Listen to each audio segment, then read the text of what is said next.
ಭಾರತಕ್ಕೆ ಮತ್ತೊಂದು ದೊಡ್ಡ ಅಪಾಯ ಕಾಲಿಡ್ತಾ ಇದೆ. ಸೂಪರ್ ಎಲ್ಲಿನೋ ಇಡೀ ಜಗತ್ತನ್ನೇ ಬೆಚ್ಚಿ ಬೀಳಿಸ್ತಾ ಇದೆ. ಸೂಪರ್ ಎಲ್ಲಿನೋ ಬಗ್ಗೆ ನಿಮಗೆ ಗೊತ್ತಾ?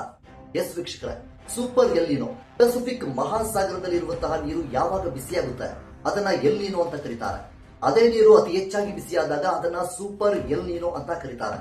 ಸೊ ಹೀಗಿರ್ಬೇಕಾದ್ರೆ ಸಮುದ್ರದ ನೀರು ಬಿಸಿಯಾಗೋದ್ರಿಂದ ಜೊತೆಗೆ ಈ ಸೂಪರ್ ಎಲ್ಲಿನೋ ಬರೋದ್ರಿಂದ ನಮಗೇನು ನಷ್ಟ ಅಂತ ನೀವು ಕೇಳಬಹುದು. ಸಮುದ್ರದ ನೀರು ಯಾವಾಗ ಬಿಸಿಯಾಗುತ್ತೆ ಹವಾಮಾನ ಕಂಪ್ಲೀಟ್ ಆಗಿ ಬದಲಾವಣೆ ಆಗುತ್ತೆ. ಬರಗಾಲ ಶುರುವಾಗುವ ಎಲ್ಲಾ ಸಾಧ್ಯತೆಗಳು ಕೂಡ ಇರುತ್ತೆ. ಈಗಾಗಲೇ ನಮ್ಮ ಭಾರತದಲ್ಲಿ ಮುಂಗಾರು ಮಳೆ ಸರಿಯಾಗಿ ಆಗ್ತಾ ಇಲ್ಲ. ಇದರ ಜೊತೆಗೆ ಜೂನ್ ಜುಲೈನಲ್ಲಿ ಆಗ್ಬೇಕಾಗಿರುವ ಮಳೆ ಇದನ್ನ ತಡೆ ಹಿಡಿದು ಅದು ಆಗಸ್ಟ್ ಸೆಪ್ಟೆಂಬರ್ ನಲ್ಲಿ ಮಳೆ ಆಗುವ ಎಲ್ಲಾ ಸಾಧ್ಯತೆಗಳು ಕೂಡ ಇರುತ್ತೆ. ಆಗಸ್ಟ್ ಸೆಪ್ಟೆಂಬರ್ ನಲ್ಲಿ ಮಳೆಯಾದ್ರೆ ರೈತರಿಗೆ ಏನು ಕೂಡ ಪ್ರಯೋಜನ ಇರುವುದಿಲ್ಲ.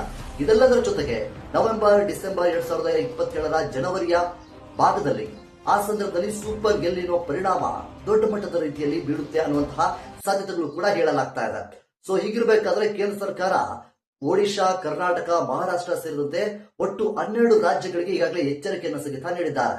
ಸೊ ಹೀಗಿರಬೇಕಾದ್ರೆ ನಿಮ್ಮ ಊರಿನಲ್ಲಿ ಮಳೆ ಆಗ್ತಾ ಇದೆನಾ ಇಲ್ಲ ಕಮೆಂಟ್ ಮಾಡಿ.